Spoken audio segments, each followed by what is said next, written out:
Elle est où la certitude quant à l'aide qu'on va apporter aux gens? Est-ce qu'on est certain qu'on va venir en aide aux entreprises? Oui, absolument. Rappelez, Alexandre, que c'est fondamental pour le gouvernement du Québec de protéger notre économie, nos entreprises dans les secteurs clés qui vont être affectés par les tarifs et les travailleurs et travailleuses. C'est pour ça qu'on va agir sur plusieurs fronts. On a annoncé hier un programme d'aide financière et qui comprend des prêts puis des moratoires sur le remboursement de capital, mais je mets l'accent beaucoup sur l'accompagnement par des experts. On a 48e Nord international chez nous en Abitibi-Témiscamingue. C'est des personnes qui ont les connaissances, qui ont l'expertise. Il faut que nous soyons résilients. L'objectif étant de diversifier nos marchés, de devenir plus productifs. Et ça, on va le faire tout le monde ensemble. Et moi, je suis convaincu qu'en Abitibi-Témiscamingue, on a les ressources, on a le talent, on a la volonté de penser au travers, et je suis convaincu qu'on va en ressortir encore plus grandi. Est où l'ordre des priorités présentement chez vous?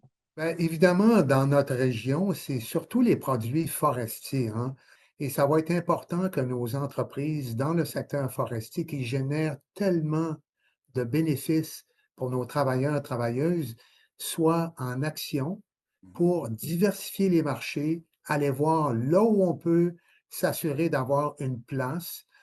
Et moi, je suis convaincu qu'avec une cellule comme ça, puis avec les ressources auxquelles je faisais référence un peu plus tôt, on est capable d'aller de l'avant. Mais je vous dirais que le secteur forestier est probablement un des plus affectés dans notre région. Le Témiscamingue, là, à travers le Québec, c'est probablement un des endroits les plus névralgiques.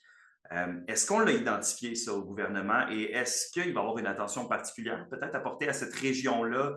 Oui, ma collègue à l'économie en est informée. Elle est extrêmement préoccupée. Et bien sûr, Daniel Bernard, Pierre Dufour, Suzanne Blais, qui sont mes collègues dans la région, ils travaillent extrêmement fort parce qu'il faut éviter les licenciements, les mises à pied.